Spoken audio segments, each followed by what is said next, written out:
Hi everyone, welcome to the class. आज हम पढ़ने वाले हैं सॉलिड स्टेट का टॉपिक मैग्नेटिक प्रॉपर्टीज़। आज के लेक्चर में हम सॉलिड्स की मैग्नेटिक प्रॉपर्टीज़ को डिस्कस करेंगे। जैसा कि आप सब जानते होंगे कि कोई भी सब्सटेंस या कोई भी बॉडी जो होती है वो अपना एक मैग्नेटिक फील्ड पोजेस करती है। क्यों? क्योंकि हर एक कोई भी आपका सब्सटेंस हो, कोई भी बॉडी हो, उसके अंदर वो एटम्स से मिलकर बनी हुई होती है। और एटम्स में क्या होते हैं? इलेक्ट्रॉन्स। इलेक्ट्रॉन्स मतलब चार्ज होता है, ठीक है, चार्ज पार्टिकल है, तो वहाँ पर उससे एसोसिएटेड इलेक्ट्रिक फील्ड भी होगा। और आपने 10th क्लास में पढ़ा होगा कि जहाँ पर इलेक्ट्रिक फील्ड होता है और उसमें चेंज होता है तो वहाँ पर क्या जनरेट होता है? मैग्नेटिक फील्ड भी जनरेट होता है, ठीक है, वहाँ पर मैग्नेटिक फील्ड भी प्रेजेंट होता है। तो जहाँ जहाँ पर इलेक्ट्रॉन वहाँ मतलब जहाँ जहाँ पर चार्ज वहाँ पर इलेक्ट्रिक फील्ड और साथ में मैग्नेटिक फील्ड। एक्चुअली जो इलेक्ट्रॉन होता है ना और जो अर्थ होती है, आप इन दोनों को एक साथ रिजेंबल करके पढ़ सकते हैं। कैसे? जो हमारी अर्थ होती है, जैसा कि आपको आइडिया होगा, पता होगा कि जो अर्थ होती है उसमें हम ये मानते हैं कि अर्थ में एक बहुत बड़ी सी एक मैग्नेट है ना। इसीलिए जब भी अगर हम किसी एक मैग्नेट को टाई करके और उसको ऐसे इस तरीके से लटका दें, जस्ट ऐसे ही अर्थ के ऊपर, तो वो एक पर्टिकुलर डायरेक्शन में, आप कह सकते हो कि एक पर्टिकुलर डायरेक्शन में आ जाती है। क्यों आ जाती है? क्योंकि हम ये मानते हैं कि अर्थ के अंदर भी एक बड़ी सी मैग्नेट है ना। और उसमें क्या करते हैं कि जो अर्थ के अंदर वाली मैग्नेट है उसका नॉर्थ पोल को रिपेल करता है, तो जिसकी वजह से वो रोटेट होकर साउथ पोल नॉर्थ पोल की तरफ आ जाता है और नॉर्थ पोल साउथ पोल की तरफ आ जाता है, ठीक है। तो उसी तरीके से जो इलेक्ट्रॉन होता है ना, उसको भी हम एज अ मैग्नेट मानकर चलते हैं। फ़र्क इतना है कि अर्थ में जो मैग्नेट हम मानते हैं वो बड़ी मैग्नेट है, जबकि जो इलेक्ट्रॉन है वो एक्ट करता है एज टाइनी मैग्नेट, मतलब एक बहुत छोटी सी मैग्नेट की तरह। अब जैसा कि आपको पता होगा कि जो अर्थ है वो अपनी खुद की एक्सिस पे भी रोटेट करती है इस तरीके से, है ना। और साथ ही साथ अगर यहाँ पर एक सन है नहीं साथ ही साथ जैसे कि ये सन है तो इसके चारों तरफ भी रोटेट करती है इस तरीके से, है ना। उसी तरीके से सेम इलेक्ट्रॉन भी अपनी एक्सिस पर भी रोटेट करता है इस तरीके से, और साथ ही साथ न्यूक्लियस के अराउंड भी रोटेट करता है। ये न्यूक्लियस है ना, इसके अराउंड यहाँ पर क्या होते हैं? ऑर्बिट्स होते हैं, ठीक है। तो अगर एक इलेक्ट्रॉन यहाँ पर है तो वो इलेक्ट्रॉन अपनी एक्सिस पर भी इस तरीके से रोटेट करता रहेगा, और साथ ही साथ अगर ये न्यूक्लियस है तो इस न्यूक्लियस के चारों तरफ भी ऑर्बिट में इस तरीके से रोटेट करता रहेगा, ठीक है। जैसा कि आप देख पा रहे होगे, ये अपने एक्सिस पे भी रोटेट कर रहा है और साथ ही साथ न्यूक्लियस के अराउंड भी रोटेट कर रहा है, ठीक है। तो इसी तरीके से हम क्या कह सकते हैं कि जो एक इलेक्ट्रॉन होता है उसमें दो टाइप के मोशन प्रेजेंट होते हैं, एक ड्यू टू स्पिन, ठीक है, और एक ऑर्बिटल, ठीक है। स्पिन जो अपनी स्पिन पर रोटेट करता है और ऑर्बिटल जो न्यूक्लियस के चारों तरफ ऑर्बिट में रोटेट करता है, ठीक है। तो दो टाइप के यहाँ पर आप कह सकते हो कि मोशन होते हैं। इन्हीं दोनों से एसोसिएटेड यहाँ पर क्या होते हैं? Magnetic movement. Magnetic movement associated with spin और magnetic movement associated with orbital, ठीक है। क्योंकि जो इलेक्ट्रॉन है वो एक छोटी सी मैग्नेट की तरह एक्ट करता है, मतलब एक टाइनी मैग्नेट है। क्यों है? क्योंकि यहाँ पर जो मैग्नेटिक मूवमेंट जनरेट होता है वो बहुत कम होता है, बहुत ही ज़्यादा कम मैग्नेटिक मूवमेंट होता है। और उसको मेज़र करने के लिए हम यूनिट यूज़ करते हैं बोर मैग्नेटॉन।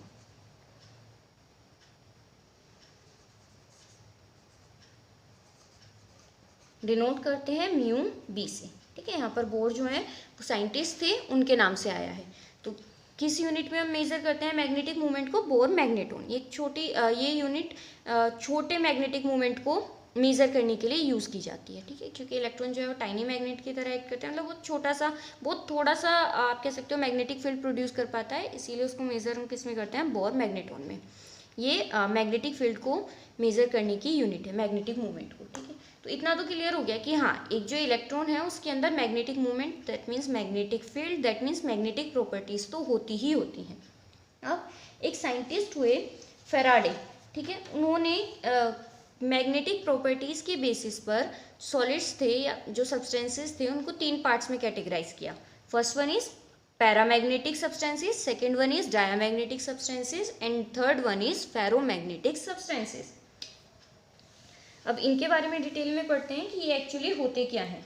तो देखो, पैरामैग्नेटिक सब्सटेंस वो होते हैं जिनको अगर आप मैग्नेटिक फील्ड में रख दो ना तो वो उससे अट्रैक्ट होते हैं, लेकिन बहुत वीकली अट्रैक्ट होते हैं। एक्चुअली जो पैरामैग्नेटिक सब्सटेंस होते हैं उनमें जो इलेक्ट्रॉन्स होते हैं, इनकी अगर आप बात करते हो, देखो मैंने इलेक्ट्रॉन को इस तरीके से डिनोट किया था। ये क्या शो करता है, ये शो करता है उसके स्पिन को, ठीक है। तो इसमें जो पैरामैग्नेटिक सब्सटेंसेस होते हैं ना, उसमें जो इलेक्ट्रॉन्स होते हैं वो फ्रीली रहते हैं, उनकी स्पिन जो होती है वो अच्छे से अरेंज नहीं होती है, जैसे कि आपको यहाँ पे दिख भी रहा है, ठीक है। अब होता क्या है कि जैसे आपने मैग्नेटिक फील्ड अप्लाई किया, आपको पता होगा कि मैग्नेटिक फील्ड, जैसे ये एक मैग्नेट है ना, यहाँ से मैग्नेटिक फील्ड जनरेट हुआ तो वो इस तरीके से मैग्नेटिक फील्ड लाइंस की फॉर्म में होता है। जैसे जैसे दूर जाते रहते हैं वैसे वैसे क्या होता है कि ये जो मैग्नेटिक लाइंस होती हैं इनके बीच में गैप बढ़ता जाता है, तो मैग्नेटिक फील्ड जो है वो वहाँ पर वीक होता जाता है, जबकि जितना आप पास आएंगे उतना ही मैग्नेटिक फील्ड स्ट्रॉन्ग होगा। तो मैग्नेटिक फील्ड जो होता है वो एक पॉइंट पर जाकर जैसे जैसे डिस्टेंस बढ़ती है वो वीक हो जाता है, जबकि डिस्टेंस कम होती है तो मैग्नेटिक फील्ड जो है वो स्ट्रॉन्ग होता है।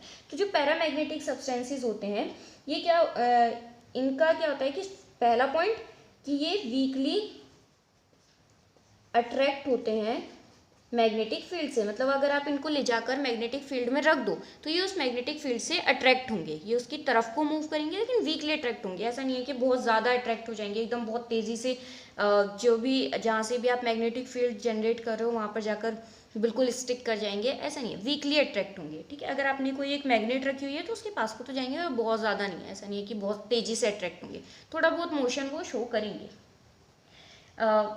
इनमें क्या होता है कि एक्चुअली जैसे ही आप इनके पास कोई मैग्नेटिक फील्ड अप्लाई करते हो ना, मान लो ये कोई पैरामैग्नेटिक सब्सटेंस है, यहाँ पर इसमें इलेक्ट्रॉन्स जो है वो इस तरीके से कैसे भी अरेंज है, जैसे ही आप यहाँ पर मैग्नेटिक फील्ड अप्लाई कर देते हो तो ये क्या होते हैं, ये एक पैटर्न में अरेंज होने लगते हैं, ठीक है, सेम डायरेक्शन में अरेंज होने लगते हैं, जिसकी वजह से यहाँ पर इनमें मैग्नेटिज्म क्रिएट हो जाता है, ठीक है। और इसी फिनोमिना को, जो पैरामैग्नेटिक सब्सटेंस में ये फिनोमिना होता है, इसी फिनोमिना को बोला जाता है पैरामैग्नेटिज्म, ठीक है। आई होप क्लियर हो गया होगा। अभी क्या होता है कि ये जो पैरामैग्नेटिक सब्सटेंसेस होते हैं इनमें क्या होता है कि जो ये अनपेयर्ड इलेक्ट्रॉन्स हैं, जब ये एक सेम डायरेक्शन में आ जाते हैं उसके बाद ये जो मैग्नेटिक फील्ड है उससे अट्रैक्ट होने लगते हैं। और अट्रैक्ट किस तरीके से होते हैं कि जो वीक फील्ड है उससे स्ट्रॉन्ग फील्ड की तरफ, मतलब जैसे ये एक मैग्नेट है, ठीक है, यहाँ से इस तरीके से मैग्नेटिक फील्ड जनरेट हो रहा है, तो यहाँ पर क्या हो रहा है कि जैसे जैसे आप इधर जा रहे हो तो जो मैग्नेटिक फील्ड है वो वीक होता जा रहा है ना। तो यहाँ पर क्या होगा कि मान लो यहाँ पर कोई पैरामैग्नेटिक सब्सटेंस रखा हुआ है, ये वाला, ये एक पैरामैग्नेटिक सब्सटेंस है, जैसे ही ये इस मैग्नेटिक फील्ड के इफेक्ट में आएगा, ये एक पैरामैग्नेटिक सब्सटेंस है, ठीक है, तो ये क्या होगा, इसके अंदर के जो ये इलेक्ट्रॉन्स हैं, जैसे ये मैग्नेटिक फील्ड के इफेक्ट में आया, ये जो इलेक्ट्रॉन्स हैं, जो फ्री इलेक्ट्रॉन्स हैं, अनपेयर्ड इलेक्ट्रॉन्स, वो अलाइन हो जाएंगे एक लाइन में, ठीक है। अब इसकी वजह से क्या होगा कि ये मूव करना स्टार्ट कर देंगे इस मैग्नेट यानी कि सोर्स की तरफ, जहाँ से जो मैग्नेटिक फील्ड है वो जनरेट हो रहा है, ठीक है। तो ये इधर को मूव करेंगे, है ना, तो ये क्या करेंगे कि जो वीक मैग्नेटिक फील्ड है दूर से उससे पास की तरफ यानी कि स्ट्रॉन्ग मैग्नेटिक फील्ड की तरफ मूव करेंगे, ठीक है। आई होप इतना क्लियर हो गया होगा। वीकली अट्रैक्ट होते हैं। इन सब्सटेंस में क्या होते हैं, अनपेयर्ड इलेक्ट्रॉन्स प्रेजेंट होते हैं। देखो जहाँ पर भी अनपेयर्ड इलेक्ट्रॉन्स होंगे वहीं पर ही अट्रैक्शन होगा, ठीक है। थर्ड पॉइंट क्या है कि ये अट्रैक्ट किस तरीके से होते हैं, move from weak magnetic field to strong magnetic field, weak magnetic field से स्ट्रॉन्ग मैग्नेटिक फील्ड की तरफ जाएंगे, तभी तो अट्रैक्ट होने का मतलब है ना। अट्रैक्ट होना मतलब पास में आना, पास में आ रहे हैं, डिस्टेंस कम हो रही है, दैट मीन्स मैग्नेटिक फील्ड बढ़ता जा रहा है, ठीक है। फॉर एग्जाम्पल जैसे इसके एग्जाम्पल्स क्या हो गए, ऑक्सीजन, या फिर हम बात करते हैं कॉपर या फिर आयरन, तो वो सब किसके एग्जाम्पल होते हैं, पैरामैग्नेटिक सब्सटेंसेस के। आई होप इतना क्लियर हो गया होगा। अगर आपने MOT भी पढ़ी होगी, मोलिकुलर ऑर्बिटल थ्योरी, हाँ, वहाँ पर भी हम इस तरीके से बनाते हैं ना, डायग्राम्स बनाते हैं, ठीक है। तो वहाँ पर भी क्या होता है, बॉन्डिंग और एंटी बॉन्डिंग ऑर्बिटल्स होते हैं, तो उसमें भी हम बॉन्ड ऑर्डर चेक करते हैं, उसके बाद हम चेक करते हैं कि पेयर्ड इलेक्ट्रॉन्स हैं या अनपेयर्ड इलेक्ट्रॉन्स हैं। तो वहाँ पर भी हम देखते हैं कि जहाँ पर अनपेयर्ड इलेक्ट्रॉन्स होते हैं हम क्या कहते हैं कि ये सब्सटेंस जो है ये पैरामैग्नेटिक है, और जिसमें भी पेयर्ड आ जाते हैं हम उसे क्या कहते हैं कि ये जो है ये डायामैग्नेटिक है, ठीक है। तो आई होप इतना क्लियर हो गया होगा। अब हम चलते हैं डायामैग्नेटिक्स की तरफ, ठीक है। सेकेंड कैटेगरी थी डायामैग्नेटिज्म। तो इसमें क्या होगा कि जो पैरामैग्नेटिज्म था ना उसके बिल्कुल अपोजिट डायामैग्नेटिज्म होता है। इसमें क्या था, इसमें वीकली अट्रैक्ट हो रहे थे मैग्नेटिक फील्ड की तरफ। यहाँ पर क्या होता है कि ये जो सब्सटेंसेज होते हैं ये वीकली रिपेल्ड होते हैं मैग्नेटिक फील्ड से, मतलब मैग्नेटिक फील्ड से रिपेल होते हैं। यहाँ पर ये अनपेयर्ड इलेक्ट्रॉन्स थे, यहाँ पर क्या होंगे, पेयर्ड इलेक्ट्रॉन्स। ठीक है, यहाँ पर क्या हुआ था कि वीक से स्ट्रॉन्ग मैग्नेटिक फील्ड की तरफ आ रहे थे। यहाँ पर क्या होगा, move from strong magnetic field to weak magnetic field. इसका क्या मतलब हुआ, देखो ये यहाँ पर बना देते हैं। ठीक है, ये मैग्नेट है, ये मैग्नेटिक फील्ड मैंने शो किया। तो यहाँ पर मैग्नेटिक फील्ड जो है वो कम है, जैसे जैसे डिस्टेंस पास आएगी तो जो मैग्नेटिक फील्ड है बी से डिनोट करते हैं वो बढ़ता जाएगा। ठीक है, यहाँ पर कोई डायामैग्नेटिक यहाँ पर एक रखा हुआ है, कोई सब्सटेंस है। डायामैग्नेटिक सब्सटेंसेस की खासियत क्या है कि वहाँ पर जो इलेक्ट्रॉन्स होंगे वो पेयर्ड होंगे। तो यहाँ पर ये इस तरीके से पेयर्ड इलेक्ट्रॉन्स हैं। ठीक है, अभी क्या होगा कि ये क्या करते हैं, यहाँ पर स्ट्रॉन्ग मैग्नेटिक फील्ड है, डिस्टेंस पास में है, तो ये क्या करने लगते हैं, ये दूर डिस्टेंस पर जाते हैं, मतलब कि स्ट्रॉन्ग मैग्नेटिक फील्ड से वीक मैग्नेटिक फील्ड। तभी तो ये रिपेल कर रहे हैं, हम तभी तो कह रहे हैं कि ये क्या करते हैं, ये रिपेल करते हैं, रिपेल होते हैं। तो रिपेल होने का मतलब क्या है कि ये पास से दूर जा रहे हैं, और जैसे जैसे दूर जाते हैं तो जो मैग्नेटिक फील्ड है वो वीक होता चला जाता है। इसीलिए हम कह रहे हैं, दोनों बातों का मतलब एक्चुअली एक ही निकल के आता है कि वीकली रिपेल हो रहे हैं, दैट मीन्स कि वो स्ट्रॉन्ग मैग्नेटिक फील्ड से वीक मैग्नेटिक फील्ड की तरफ मूव कर रहे हैं। ठीक है, आई होप इतना क्लियर हो गया होगा। इसके एग्जाम्पल्स देखते हैं, जैसे कि इसके एग्जाम्पल्स होंगे H2O वाटर, या फिर आप कह सकते हो NaCl। ठीक है, तो ये सब किसके एग्जाम्पल होंगे, डायामैग्नेटिक सब्सटेंसेस के। और ये जो फिनोमिना है जो डायामैग्नेटिक सब्सटेंसेस में होता है, इस फिनोमिना को बोलते हैं डायामैग्नेटिज्म। ठीक है, आई होप क्लियर हो गया होगा। अब नेक्स्ट कैटेगरी है फेरोमैग्नेटिज्म। तो देखो फेरोमैग्नेटिज्म क्या होता है, ये फिनोमिना होता है जिसमें जो इलेक्ट्रॉन्स होते हैं उनमें स्पॉन्टेनियस मूवमेंट होता है, और स्पॉन्टेनियस मूवमेंट की वजह से उनमें कुछ डिफरेंट मैग्नेटिक प्रॉपर्टीज जनरेट होती हैं। इस फिनोमिना को हम बोलते हैं फेरोमैग्नेटिज्म, और इस टाइप के सब्सटेंसेस को बोलते हैं फेरोमैग्नेटिक सब्सटेंसेस। तो ये बेसिकली कैसे जनरेट होते हैं, due to spontaneous movement of electrons.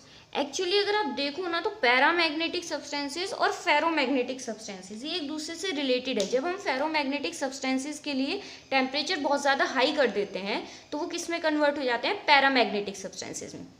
होता क्या है, जो पैरामैग्नेटिक सब्सटेंसेस हैं वहाँ पर जो इलेक्ट्रॉन्स हैं वो कोई एक पर्टिकुलर डायरेक्शन में नहीं है, है ना। आप देख सकते हो कि इधर भी रैंडमली अरेंज्ड हैं, बस ऐसे ही, कोई उनमें पर्टिकुलर डायरेक्शन नहीं है। अब जैसे ये मैग्नेटिक फील्ड अप्लाई करते हैं तो उनमें एक डायरेक्शन आ जाती है ना। अब होता क्या है कि कुछ में तो क्या होता है कि जैसे ही हम उसमें अप्लाई करते हैं मैग्नेटिक फील्ड तो उनमें एक डायरेक्शन आ जाती है। कुछ सब्सटेंसेस में तो जैसे ही आप वो मैग्नेटिक फील्ड हटा देते हो तो वो डायरेक्शन भी चली जाती है और वो फिर से कैसे रैंडमली ही ऐसे ही फिर से अरेंज हो जाते हैं। जबकि कुछ में क्या होता है कि जब आप वो मैग्नेटिक फील्ड हटा देते हो तब भी उनमें वो डायरेक्शन ऐसी की ऐसी ही बनी रहती है। ठीक है, तो उनको हम बोलते हैं फेरोमैग्नेटिक सब्सटेंसेस। अब इनको भी हम इस मूवमेंट के बेसिस पर तीन कैटेगरीज में फर्दर डिवाइड कर सकते हैं। एक तो वही ferromagnetism, second one is anti ferromagnetism and final is ferrimagnetism. ठीक है, जैसे आप इनका टेम्परेचर बढ़ाओगे, टेम्परेचर बढ़ने की वजह से क्या होगा कि इलेक्ट्रॉन्स में जो है वो एनर्जी आएगी तो वो इधर उधर मूव करेंगे तो उनका जो स्पिन का ओरिएंटेशन है, जो स्पिन के डायरेक्शन है वो चेंज होगी और वो किस में कन्वर्ट हो जाएंगे, पैरामैग्नेटिज्म, वो रैंडमली अरेंज हो जाएंगे, है ना। तो यही चीज़ मैंने यहाँ पर लिखी है कि अगर आप टेम्परेचर बढ़ाते हो तो ये फिर से किस में कन्वर्ट हो जाते हैं, पैरामैग्नेटिक सब्सटेंसेज में कन्वर्ट हो सकते हैं। ये जो फेरोमैग्नेटिज्म शो करते हैं वो वाले सब्सटेंसेज। एक्चुअली होता क्या है कि इलेक्ट्रॉन्स अनपेयर्ड हैं यहाँ पर, ठीक है। जो फेरोमैग्नेटिज्म होते हैं ये भी वही वाले सब्सटेंसेस शो करते हैं जिसमें अनपेयर्ड इलेक्ट्रॉन्स होते हैं। कैसे होते हैं, अनपेयर्ड इलेक्ट्रॉन्स। अब यहाँ पर क्या होता है, अनपेयर्ड इलेक्ट्रॉन्स होते हैं ऐसे ही रैंडमली ही अरेंज होते हैं। जैसे ही आपने मैग्नेटिक फील्ड अप्लाई किया तो वो फेरोमैग्नेटिक सब्सटेंसेस की अगर हम बात करें तो वो क्या करते हैं कि वो एक ही डायरेक्शन में अरेंज हो जाते हैं, उनके ग्रुप्स बन जाते हैं इस तरीके से। मान लो ये एक ग्रुप बन गया, ये इसी डायरेक्शन में, ठीक है, एक और ग्रुप इसी तरीके से इलेक्ट्रॉन्स का बन गया एक ही डायरेक्शन में। ये जो ग्रुप्स होते हैं ना, इनको बोलते हैं हम डोमेन्स। तो इसमें क्या होते हैं कि जो डोमेन्स होते हैं वो एक ही डायरेक्शन में अलाइन हो जाते हैं, सारे के सारे डोमेन्स एक डायरेक्शन में अलाइन हो जाते हैं। तो इस टाइप के सब्सटेंसेस को बोलते हैं फेरोमैग्नेटिक सब्सटेंसेस, और इस फिनोमिना को बोलते हैं फेरोमैग्नेटिज्म, ठीक है। तो यहाँ पर क्या हुआ कि अनपेयर्ड इलेक्ट्रॉन्स जो होते हैं उसमें स्पॉन्टेनियस मूवमेंट हुआ। इलेक्ट्रॉन्स जो हैं वो किसी भी एटम में मूव तो करते ही रहते हैं, अपने ऑर्बिटल पर मोशन दिखाते रहते हैं, ठीक है। तो एक टाइम पे स्पॉन्टेनियसली, अचानक से एक टाइम पे, जैसे आप उनको मैग्नेटिक फील्ड में रखते हो, तो एक टाइम पे क्या होता है कि वो सारे के सारे सेम डायरेक्शन में अलाइन हो जाते हैं, ठीक है। और इस केस में क्या होता है कि जब आप उस मैग्नेटिक फील्ड को हटा भी लेते हो ना वहाँ से, तब भी इनमें वो मैग्नेट वाली जो प्रॉपर्टीज जनरेट हुई हैं ये अनपेयर्ड इलेक्ट्रॉन्स के एक ही डायरेक्शन में होने की वजह से ये रह जाती हैं। देखो एक ही डायरेक्शन में है तो इनमें क्या होगा, मैं इसे यहाँ से हटा देती हूँ अभी, ठीक है। अभी हम बात कर रहे हैं फेरोमैग्नेटिक की। तो इसमें क्या होगा कि यहाँ पर सारे के सारे सेम डायरेक्शन में अलाइन हो जाते हैं। सबसे पहले तो ये बात लिख सकते हैं कि सेम डायरेक्शन में अलाइन हो जाते हैं, जिसकी वजह से ये बहुत ज़्यादा स्ट्रांगली अट्रैक्ट होते हैं towards magnetic field. Magnetic field की तरफ बहुत ही ज़्यादा स्ट्रांगली अट्रैक्ट होते हैं, ठीक है। जिसकी वजह से इनमें भी कुछ मैग्नेटिक प्रॉपर्टीज आ जाती हैं, और इवन जब हम इस मैग्नेटिक फील्ड को हटा लेते हैं, जो हमने अलग से मैग्नेटिक फील्ड लगाया हुआ था, तब भी इनमें वो प्रॉपर्टीज रह जाती हैं, तो जिसकी वजह से ये बन जाते हैं परमानेंट मैग्नेट। इन्हीं सब्सटेंसेस को हम यूज़ करते हैं परमानेंट मैग्नेट फॉर्म करने में। आपने 10th क्लास में सोलेनोइड पढ़ा होगा, वहाँ पे आपने पढ़े होंगे इलेक्ट्रोमैग्नेट्स, जो क्या होती हैं कि आर्टिफिशियल मैग्नेट्स हम वहाँ पर जनरेट करते हैं। तो वो बेसिकली ये जो फेरोमैग्नेटिक सब्सटेंसेस होते हैं इन्हीं की हेल्प से बनाई जाती हैं, ठीक है। जनरली ये बहुत कम होते हैं, पैरामैग्नेटिक सब्सटेंसेस बहुत ज़्यादा मिलते हैं, जबकि फेरोमैग्नेटिक सब्सटेंसेस बहुत ज़्यादा रेयर होते हैं। इनमें जो मोस्ट कॉमन एग्जाम्पल्स निकल कर आते हैं वो आते हैं फीकोनी, that means iron, copper and nickel, ठीक है। तो ये क्या करते हैं, परमानेंट मैग्नेट मतलब ये क्या होते हैं कि ये सेम डायरेक्शन में अलाइन हो जाते हैं सारे इलेक्ट्रॉन्स, बहुत ही ज़्यादा स्ट्रांगली अट्रैक्ट होते हैं टुवर्ड्स मैग्नेटिक फील्ड और एज परमानेंट मैग्नेट में कन्वर्ट हो जाते हैं, ठीक है। दैट मीन्स अगर आप मैग्नेटिक फील्ड हटा लेते हो तब भी इनमें वो मैग्नेटिक प्रॉपर्टीज रह जाती हैं। नेक्स्ट वन इज एंटी फेरोमैग्नेटिस, ठीक है, that means anti ferromagnetic substances. तो ये कौन से होते हैं भाई, देखो जैसे आप देख पा रहे हो यहाँ पर जो एक ये स्पिन है ये एक डोमेन को शो कर रही है। इसमें क्या होता है कि जैसे ही आप मैग्नेटिक फील्ड अप्लाई करते हो, यहाँ पर सब्सटेंस रखा हुआ है, ठीक है, मैग्नेटिक फील्ड आपने अप्लाई किया, तो इसमें क्या होगा कि डोमेन्स बनती हैं इलेक्ट्रॉन्स की, और वो जो डोमेन्स होती हैं वो बिल्कुल अपोजिटली अरेंज होते हैं। उसमें जो इलेक्ट्रॉन्स होते हैं, मतलब जो डोमेन्स हैं, वो एकदम अपोजिट डायरेक्शन में अरेंज होते हैं, दैट मीन्स एंटी पैरेलली।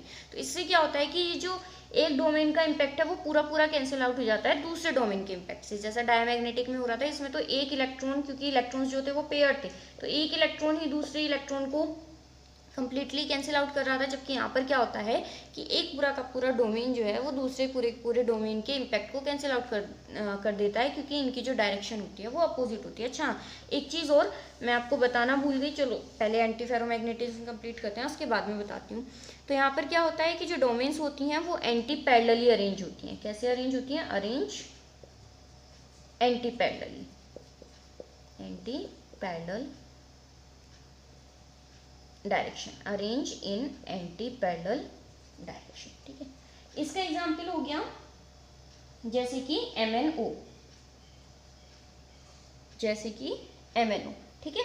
इनमें क्या होता है कि इनमें जो नेट मैग्नेटिक मूवमेंट आपको यहाँ से देखने को मिलेगा वो कितना होगा, अच्छा क्या लगता है कितना होगा, नेट मैग्नेटिक मूवमेंट जब कंप्लीट कैंसिल आउट हो गया तो नेट क्या बचा, नेट बचा 0, जैसा कि डायमैग्नेटिज्म में भी था। इसमें भी नेट क्या बच रहा था, 0, क्योंकि हर एक इलेक्ट्रॉन से कैंसिल आउट हो रहा था। हाँ, अगर आप एक डोमेन का देखो तो एक डोमेन का आपको 0 नहीं मिलेगा, ठीक है। ऐसे ही इस वाले डोमेन का 0 नहीं है, लेकिन अगर आप पूरे सब्सटेंस का नेट देखते हो तो क्या होता है, वो 0 हो जाता है, ठीक है। इतना क्लियर हो गया। अब नेक्स्ट वन इज फेरीमैग्नेटिज्म। फेरीमैग्नेटिज्म में क्या होता है कि जो इलेक्ट्रॉन्स अरेंज होते हैं वो कुछ इस तरीके से अरेंज होते हैं डोमेन में कि कुछ तो होते हैं पैरेलल डायरेक्शन में और कुछ होते हैं एंटी पैरेलल डायरेक्शन में, मतलब कुछ तो सेम डायरेक्शन में ही होंगे जैसे कि ये पैरेलल है, जबकि कुछ अपोजिट जैसे कि ये हो गए एंटी पैरेलल। लेकिन ये जो पैरेलल और एंटी पैरेलल का जो बैलेंस है वो नहीं होता, ये कैसे अनइक्वली अरेंज होते हैं, unequally arranged in parallel and anti parallel direction. तो इसकी वजह से क्या होता है कि जो नेट मैग्नेटिक मूवमेंट होता है वो जीरो तो नहीं होता, लेकिन हाँ इतना ज़्यादा स्ट्रॉन्ग भी नहीं होता जितना फेरोमैग्नेटिक सब्सटेंसेस में था। ठीक है, तो वीक होता है, बट हाँ आप ये कहोगे कि जीरो नहीं होता। फॉर एग्जाम्पल इसके एग्जाम्पल क्या हो सकते हैं, जैसे कि Fe3O4।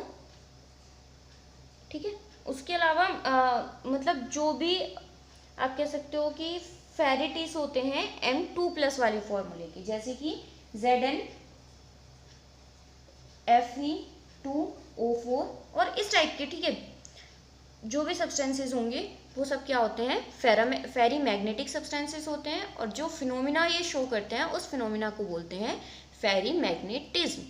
आई होप आपको इतना क्लियर हुआ होगा, ये मैग्नेटिक प्रॉपर्टीज समझ में आई होंगी। इसके बाद भी अगर आपको कोई डाउट रह जाता है तो आप मुझसे कमेंट बॉक्स में पूछ सकते हैं। अगर आपको कोई सजेशन देना है वो भी आप कमेंट बॉक्स में बता सकते हैं। Thank you for watching.